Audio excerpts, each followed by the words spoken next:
लोग तो कहते हैं कि हेमंत सोरेन जी कामाख्या मंदिर में मंदिर पूजा करते हैं तो बोलते हैं मनुवादी को फॉलो करते हैं, ब्राह्मण है बोलते हैं। कल्पना सोरेन आदिवासी से दिखती ही नहीं है, ब्राह्मण है क्या? ब्राह्मण है वो। डीसी साहब ने मुझे नोटिस किया, मेरा कम से कम प्रचार तो हो गया, लेकिन मैं तो कहूंगा डीसी, आप में अगर हिम्मत है, दम है, तो उन हेमंत सोरेन का पत्नी कल्पना सोरेन को नोटिस कर दिया। पिछले बार गाड़ी के ऊपर में घूमे थे, तब भी तो आप डीसी ही थे ना, कर्मचारी तो नहीं थे। तो करके देखिए उनको भी नोटिस करके।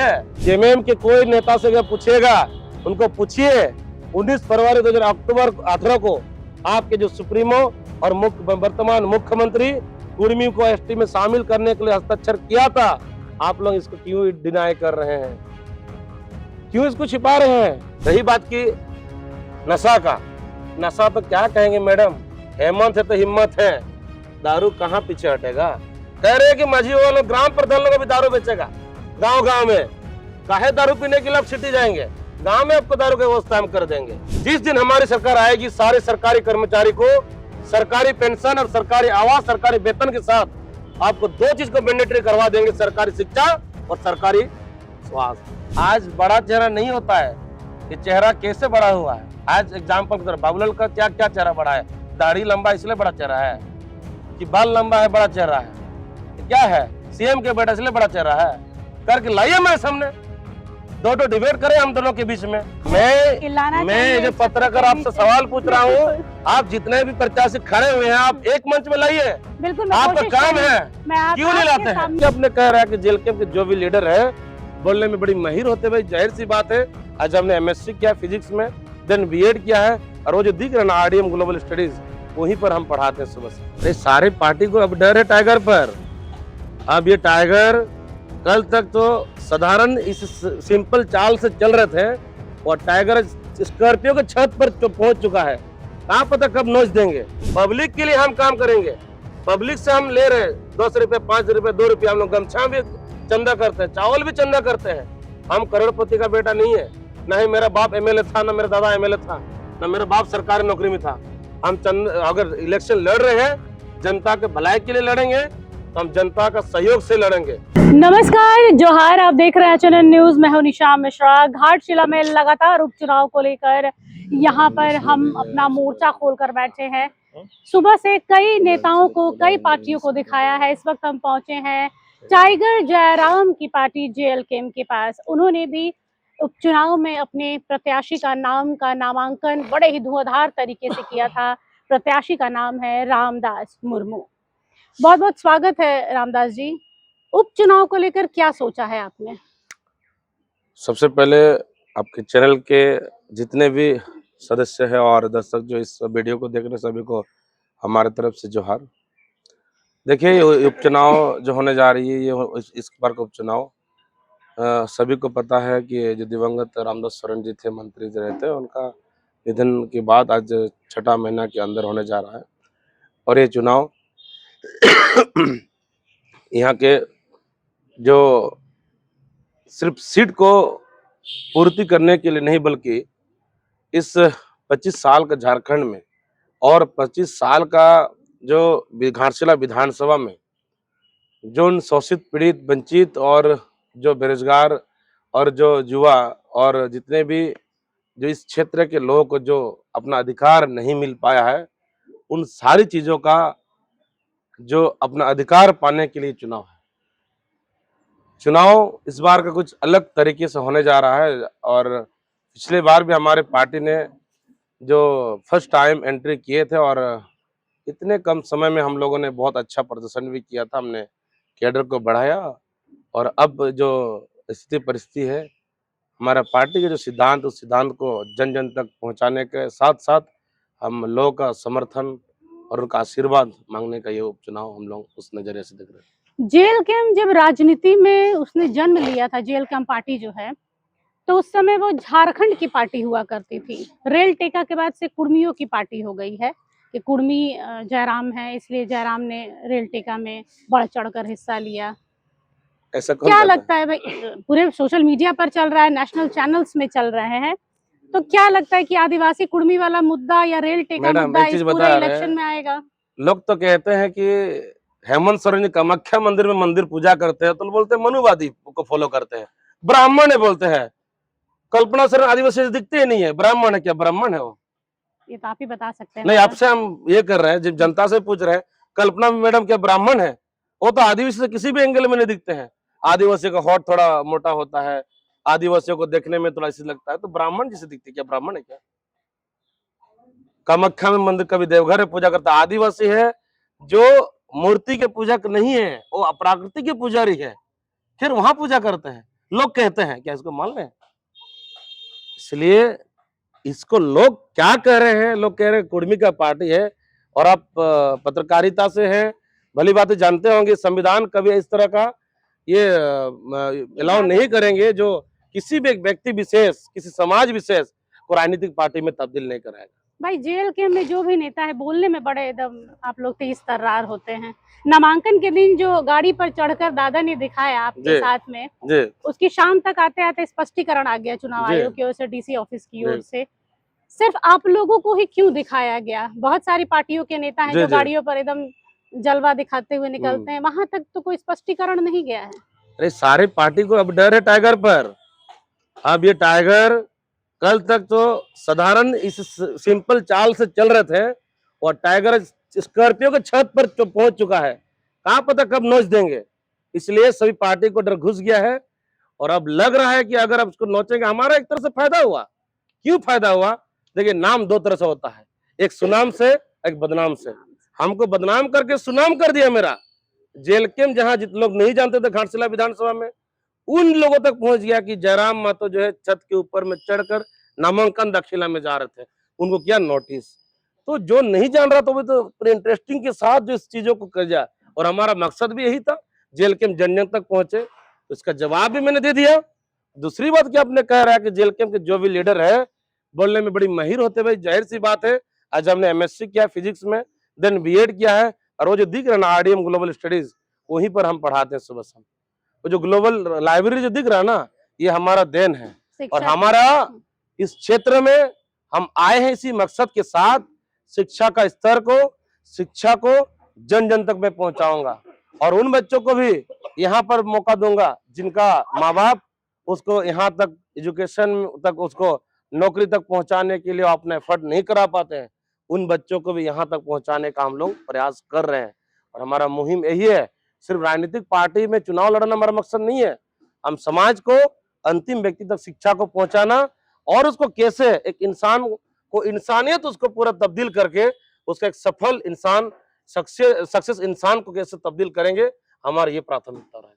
सिर्फ शिक्षा पर आप जोर दे रहे हैं, यहाँ पर कई सारे मुद्दे हैं। रांची से हम यहाँ पर आए हैं कवरेज के लिए, एचएनएन लगातार उपचुनाव को कवर कर रहा है, आपके नामांकन के दिन भी हम थे। नशा सबसे बड़ा मुझे मुद्दा लग रहा है। कई युवा हैं जो लगातार हमारी गाड़ी के सामने कई बार नशे में आ जाते हैं, डर लगता है एक्सीडेंट हो जाएगा। बेरोजगारी चरम पर है, बिल्कुल।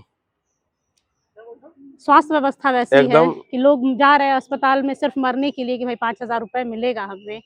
तो इसको लेकर रामदास मुर्मू क्या लगातार करेंगे? मैडम, इसको लगातार हम जब चुनाव नहीं लड़े थे, तब से इस मुद्दा को लगातार लड़ रहे हैं। सिर्फ शिक्षा ही नहीं, आप हिंदुस्तान कॉपर लिमिटेड हमारे पीछे में है, और ये हिंदुस्तान कॉपर लिमिटेड की ये मदर कंपनी है जो आज डूबने के कगार पर है, खत्म हो चुका है। कर्मचारी कह रहे हैं कि मेरा क्या गलती है, कंपनी डूब रहा है, तो इसका जिम्मेदार कौन है? अब सरकार भी सवाल इनसे कुछ करवाए नहीं कर रहे हैं, स्पष्टीकरण इनसे में नहीं मांगा जाता है। जो स्कॉर्पियो में छत के चढ़ता है, स्पष्टीकरण उनसे मांगा जाता है। सरकार का संपत्ति डूब गया, खत्म हो गया, जिस माइंड से और निकल करके अरबों को संपत्ति को बेचा, उस गड्ढा में कंपनी को डाल दिया, फिर भी इनका स्पष्टीकरण नहीं मांगा जाता है। ये है सरकारी विधि व्यवस्था, और इसी विधि व्यवस्था से हम लोग लड़ने के लिए जेल कैंप आ रही है। रही बात की नशा का, नशा तो क्या कहेंगे मैडम, हेमंत है तो हिम्मत है, दारू कहाँ पीछे हटेगा। कह रहे हैं कि माझी वालों, ग्राम प्रधान लोग भी दारू बेचेगा गांव गांव में, काहे दारू पीने के लिए आप सिटी जाएंगे, गांव में आपको दारू की व्यवस्था हम कर देंगे, माझी बाबा लोग खुद खोल सकता है और गांव में पिलाओ। तो ये हिम्मत जब जुटा रहे हैं, कैसे नशा मुक्ति होगा? जगह जगह पर नशा, सरकारी जो शराब दुकानें खुल रही है, हाईवे में खुल रही है, दुर्घटना घट रही है। रही बात हॉस्पिटल का, जो मामला है, बगल में हमारा अनुमंडल अस्पताल है, देख ली शिक्षक का घोर कमी है, यहाँ ऑपरेटर्स नहीं है, यहाँ का लेबोरेटरी का फैसिलिटी नहीं है, एक्सरे मशीन नहीं है, यहाँ पर अल्ट्रासाउंड मशीन नहीं है, एम्बुलेंस भरे पड़े हैं, यहाँ पर 10-12 एम्बुलेंस वहां पर खड़ी है, यहाँ पर झाटी झरना जैसा या फर्स्ट ब्लॉक जैसा। अच्छा, आपको इतना कुछ दिख रहा है, यहाँ की जनता को क्यों नहीं दिखता है? जब वोट देने जाएंगे, ईवीएम में बटन दबाने जाएंगे, तो जनता को क्यों नहीं, ये सब सारी समस्याएं क्या कहीं छिप जाती हैं, फिर 5 साल रोती है वही जनता? इसका मूल कारण यही है मैडम, ये घाटशिला जो है आदिवासी बहुल क्षेत्र है और लगभग यहाँ पर 1,20,000 के जनसंख्या में आदिवासी है। उसमें से भी ये जो एक सिंबल के तौर पर जो है वोट देते आ रहे थे, इनको इनसे कोई मतलब नहीं, हमको डेवलप नहीं चाहिए, ना ही अपने बच्चों को पढ़ाना है। इस तरह से उन लोगों को एक टारगेट ट्रेन कराया जा रहा है। ग्रामीणों को बाहर का सपना देखने ही नहीं दिया जा रहा है। कार्यकर्ता लोग सिर्फ क्या दिखा रहे हैं, आपको मैं समन मिल रहा है, हाँ या ना? नहीं, मेरे को कहाँ से मिल नहीं, रहा? आपको नहीं पूछ रहे हैं, हाँ। गाँव में वैसे पूछते हैं, मिल रहा है ना? तो यही सरकार को भेंट वोट देना, वो नहीं बताएंगे। आपका स्कूल में शिक्षक नहीं है तो इसका क्या उपाय होगा? तो इसीलिए तो आज तक 25 साल में यही चलता है, इसलिए तो जेल कैंप जरूरत है। नहीं तो अगर सब कुछ सही से होता तो जेल कैंप का जरूरत ही नहीं था। और आज हम जैसे बंदा अगर हम लोग आए राजनीति में, तो कहीं ना कहीं इस चीज को खत्म करने के लिए और इसको सही रास्ते में लोगों को ले जाने के लिए लोग आए हैं। कुछ रही बात कि आपका सवाल का जो कह रहे हैं कि लोगों को दिखता है कि नहीं, तो सबको दिखता है। क्या नेता को नहीं दिख रहा है? विधायक का प्रतिनिधि को नहीं दिख रहा है? अफगार जो यहाँ के जो लोकल पत्रकार करते हैं, प्रेस मीडिया, क्या उनको नहीं दिख रहा है? सारी चीज दिख रहा है, देखने के बाद भी नजरअंदाज किया जा रहा है। अब नेता मंत्री का बेटा पढ़ता है इंटरनेशनल स्कूल में, हार्वर्ड यूनिवर्सिटी में, और यहाँ के अफसर चाहे डीसी से लेकर के एसपी से लेकर के एसडीओ, बीडीओ, सीओ और तमाम जो भी सरकारी कर्मचारी है, कोई भी एक भी जो है सरकारी शिक्षा को ग्रहण नहीं कर रहे। सबसे बड़ा सवाल यहीं पर बनता है, जिस दिन हमारी सरकार आएगी, सारे सरकारी कर्मचारी को सरकारी पेंशन और सरकारी आवास, सरकारी वेतन के साथ आपको 2 चीज को मैंडेटरी करवा देंगे, सरकारी शिक्षा और सरकारी स्वास्थ्य। तभी जाकर सरकारी आप काम कर सकते हैं। पढ़ेंगे प्राइवेट में और नौकरी करेंगे सरकारी में वेतन बढ़ने के लिए, ऐसा नहीं चलेगा। इसलिए हम लोगों का संख्या भी कम है, जनता को यही समझा रहे हैं, आप हमें बल ताकत दीजिए, आशीर्वाद दीजिए। अब एक टाइगर घुसा है विधानसभा में, जिस दिन और एक टाइगर घुसेगा, अब उसका जो समस्या है जनता को, उसको हम लोग अधिक तौर पर हम लोग वहां पर पुटअप करेंगे। और हमारा जिस मूल मंत्र के साथ चल रहे हैं, अगर सही में ऐसा होगा तो वहां का पूरे झारखंड के देश का अंतिम व्यक्ति तक पहुंचेगा। और उस दिन यहाँ जनता का भी समझ में आ जाएगा असल में कौन है हमको धोखा किया जा रहा है। रामदास मुर्मू चंदा इकट्ठा कर रहे हैं इलेक्शन लड़ने के लिए, कहाँ तक सही है? स्कैनर भेज रहे हैं क्या? बिल्कुल भेज रहे हैं, बिल्कुल भेज रहे हैं। हमारा जो इलेक्शन कमीशन जो खाता खोलने के लिए भेजा, क्यों बोला गया है, उसी से इलेक्शन कमीशन हिसाब करेंगे हमने कितना खर्चा किया, हम उसी स्कैनर को दे रहे हैं। पब्लिक के लिए हम काम करेंगे, पब्लिक से हम ले रहे हैं 10 रुपए, 5 रुपए, 2 रुपए। हम लोग गमछा भी चंदा करते हैं, चावल भी चंदा करते हैं।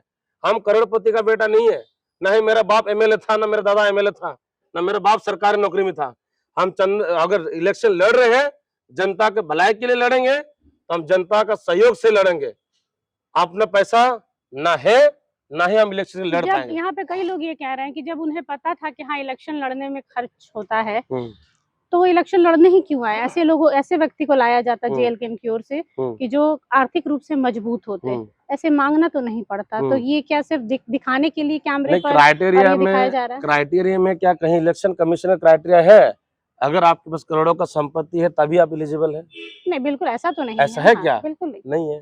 तो हम जितना सक्षम होंगे लोगों से चंदा इकट्ठा करके या कुछ भी करके, मैं तो कुछ छिपा नहीं रहा हूँ, ये सारी डाटा इलेक्शन कमीशन को मैं शो करूंगा। हमने इतने लोग चंदा दिया है इलेक्शन के नाम पर, और मैं आपके समक्ष भी पेश कर रहा हूँ। आगामी 30 तारीख को हमको दिखाना पड़ेगा कि आज तक क्या हमने खर्चा किया है। एक चीज बताइए मैडम, 40 लाख का डाटा रहता है खर्चा करने का, क्या बड़े राजनीतिक पार्टी 40 लाख लिमिट में रहते हैं? आज इस तक सवाल क्यों नहीं होता है? एक एक बंडल 20-20 लाख का होता है। आज 40 स्टार प्रचारक आएंगे, कितने का खर्चा है? एक हेलीकॉप्टर का 10 लाख, एक दिन का हेलीपैड का प्रोग्राम का, पंडल का 50 तो गाड़ी रहेगा, 100 तो गाड़ी रहेगा। कितना खर्चा है, सवाल क्यों नहीं करता है? कमजोर से तो सवाल कोई भी करता है। ताकत है हिम्मत उस अफसर का, अधिकारी का, करके दिखाए, सेंट्रल पार्टी से करके दिखाए जिसकी सरकार चल रही है। हमने जो नोटिस किया, मैं तो शुक्रगुजार, मैं कहूंगा कि डीसी साहब ने मुझे नोटिस किया, मेरा कम से कम प्रचार तो हो गया। लेकिन मैं तो कहूंगा डीसी, आप में अगर हिम्मत है, दम है, तो उन हेमंत सोरेन का पत्नी कल्पना सोरेन को भी नोटिस कर दिया। पिछले बार गाड़ी के ऊपर में घूमे थे, तब भी तो आप डीसी ही थे ना, कर्मचारी तो नहीं थे। तो करके देखिए उनको भी नोटिस करके। आप उस समय नहीं करते इसलिए कि एक सीएम के वाइफ है, इसलिए आप नोटिस नहीं कर रहे थे। और रामदास सोरेन एक किसान का बेटा है, नोटिस करके डरवा दो। इसलिए मैं ये बोलता हूँ को डरने वाला नहीं है जेल के। रामदास मुर्मू का स्टार प्रचारक कौन होगा? स्टार प्रचारक हमारा यहाँ सब स्टार है। यहाँ पर जितने भी जो आप देख रहे हैं, बड़े चेहरे दिखाएंगे तो चेहरा बड़ा नहीं होता है मैडम। आज बड़ा चेहरा नहीं होता है, ये चेहरा कैसे बड़ा हुआ है। आज एग्जाम्पल की तरह बाबूलाल का क्या क्या चेहरा बड़ा है? दाढ़ी लंबा इसलिए बड़ा चेहरा है, कि बाल लंबा है बड़ा चेहरा है? क्या है? सीएम के बेटा इसलिए बड़ा चेहरा है। करके लाइए हमारे सामने, दो डिबेट करें हम दोनों के बीच में। आप लोग भी तो यही गलती करते हैं ना, आप लोग अलग अलग लेते हैं। कभी कराइए ना, घाटशिला का सेंटर में तीनों प्रत्याशियों के बीच में बैठा दीजिए, तब ना परीक्षा आप ले रहे हैं। ऐसे क्यों नहीं करते आप लोग? आप लोग पर भी सवाल रखते हैं। बिल्कुल बिल्कुल, मैं कोशिश करूंगी, एकदम सही बोला है। मैं जो पत्रकार आपसे सवाल पूछ रहा हूँ, आप जितने भी प्रत्याशी खड़े हुए हैं, आप एक मंच में लाइए। बिल्कुल, आपका काम है, क्यों नहीं लाते हैं? सामने मैं बोल रही हूँ कि मैं अपनी तरह से, हमने अभी दादा से कोई बोला था, दादा एक डिबेट करवाइए सारे प्रत्याशियों को। प्रत्याशी को कोई उसका दलाल चमचा बेलचा नहीं चलेगा, प्रत्याशी को लाइए, उनका प्रोजेक्ट यहाँ पर डलवाइए। आपने क्या प्रोजेक्ट रखा है घाटशिला विधानसभा को विकास करने के लिए? चमचा बेलचा को नहीं चलेगा, आप कराइए। पत्रकार है, पत्रकारिता है आपके हाथ में, इतना बड़ा लोकतंत्र का चौथा स्तंभ है, आपके अंदर अनुमति है, आप उनको करिए। नहीं आएंगे तो आपके बारे में वहां पर क्या सोचेंगे? मैडम, सोचने वाली बात है।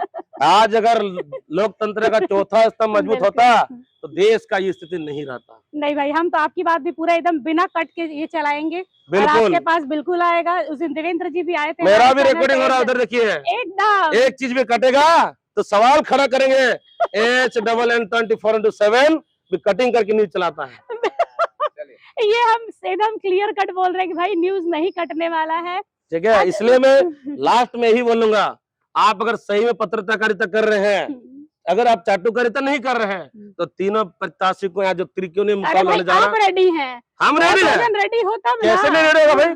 कल विधायक बनने जा रहा है, अभी किसी के पास 5 मिनट समय नहीं है। हम हो जाएंगे, आप बुलाइए उनको, बोले टाटा हम चले जाएंगे।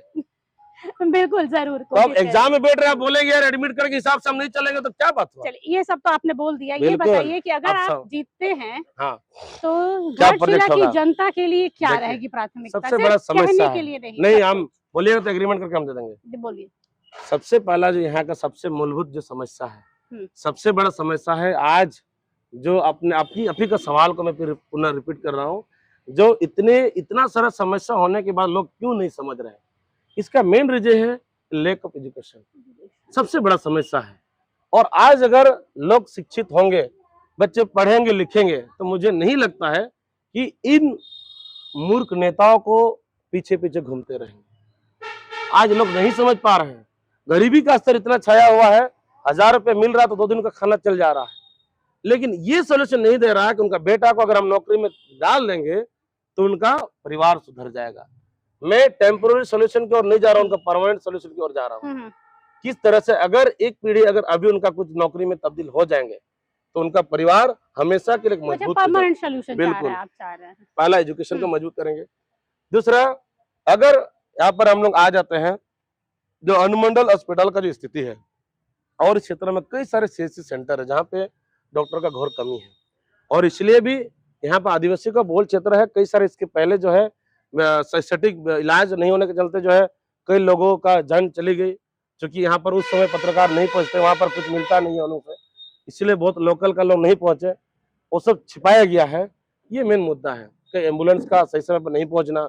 कुछ ऐसा है जो डिलीवरी पेशेंट है उनको प्रॉपर इलाज नहीं मिल पाता है, उसका प्रॉपर न्यूट्रिशन नहीं मिल पाता, जिसके चलते रोटी कपड़ा मकान स्वास्थ्य शिक्षा यही आपके बेसिक एजुकेशन जो है नहीं मिल पाता है। इसके वजह से भी इनका जो है आज समाज में लोगों को अंतिम तक ढकेलना मजबूर हो गया। तीसरा जो है जॉब का सेक्टर, अपना इंस्टीट्यूट है, मैं टीचिंग बैकग्राउंड से हूँ, उसको जो है मैं एक निःशुल्क जो है एक घाटशिला में ऐसा मैं बड़ा मेरा प्रोजेक्ट है जहाँ पर बच्चे लाइब्रेरी में 1000 सीट का लाइब्रेरी होगा, जहाँ पर तैयारी करने वाले बच्चे यहाँ पर निःशुल्क पढ़ेंगे और तैयारी भी करेंगे। और हर साल 5-5 बच्चों को दिल्ली आईएएस का तैयारी करने के लिए मैं भेजूंगा। 5-5 बच्चे, उनका रहना और खाना और ट्यूशन फीस टोटल में भेजूंगा। बहुत अच्छा है। अगर उम्मीद करते हैं कि आप जरूर आपको जनता देखे, सुने और उस पर आपका फैसला ले। आखिरी सवाल रहेगा दादा, 10 से 12% जो कुर्मी है उन्हीं का वोट मिलेगा या ओबीसी और एसटी वालों का भी मिलेगा? शिक्षा सिर्फ कुर्मी को देंगे क्या? अब ये तो हम नहीं जानते। नहीं, शिक्षा सिर्फ कुर्मी को देंगे क्या? शिक्षा, खाना, स्वास्थ्य किसी तक सीमित नहीं है, कोई दायरा नहीं है। दायरा नहीं है, तो इसलिए सिर्फ कुर्मी का बात कहाँ से आता है? तो सिर्फ मतलब सारे देंगे, समुदाय के लिए एसटी वाले को छोड़कर आपके पास क्यों आएंगे? जेएलकेएम के पास क्यों आएंगे? वही तो बोल रहे, अगर मैं तो बोल रहा हूँ ना कि अगर मेरा जो ओपिनियन है, जो मैं जिस सोच को लेकर के विधानसभा में उतरा हूँ, अगर एसटी भाइयों को एजुकेशन की जरूरत आएगा, लाइब्रेरी का जरूरत आएगा, बेस्ट यहाँ पर जो अच्छे कैंडिडेट, पढ़े लिखे कैंडिडेट को चाहिए होगा, जो यहाँ का स्थानीय मुद्दा को लेकर के विधानसभा में धड़ा पाएगा, अगर ऐसे विधायक चाहिए होगा तो एसटी भैया साथ देंगे मेरे को, वरना किसी को जबरदस्ती नहीं है। सीधी सी बात है, हम किसी का वोट को जबरदस्ती नहीं ले सकते हैं, ना ही हम फोर्स कर सकते हैं।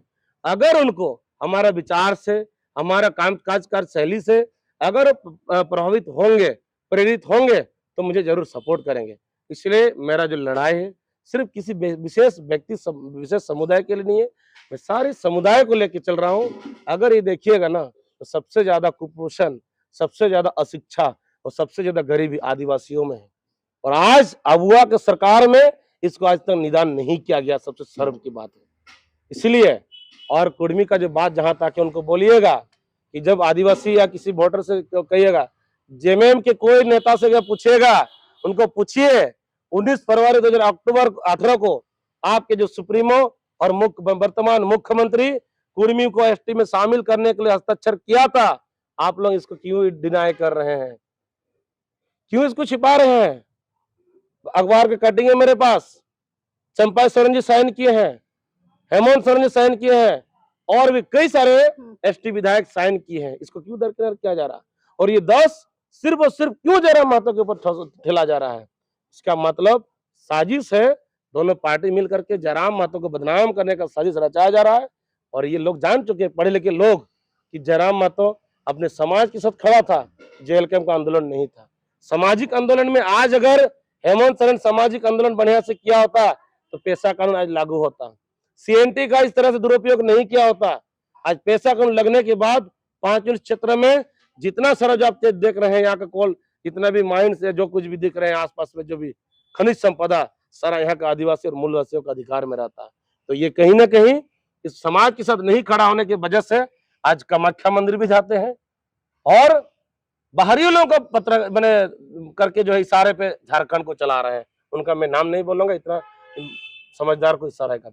धन्यवाद दादा। ये थे जेएलकेएम के प्रत्याशी रामदास मुर्मू, जिन्होंने शासन, प्रशासन, पत्रकारों पर, सब पर एक क्वेश्चन मार्क छोड़ा है कि भाई हमें एक मौका दीजिए, जो आपको जरूरत है वो हम देंगे, इस वक्त हमें आपकी जरूरत है, हमारे साथ 11 तारीख को खड़े होइए और 14 तारीख को वो ऐलान, उस उलगुलान को एक नाम दीजिए ताकि आपका भविष्य सही हाथों में हो सके। कैमरा पर्सन अक्षत के साथ निशा मिश्रा की रिपोर्ट, घाटशिला।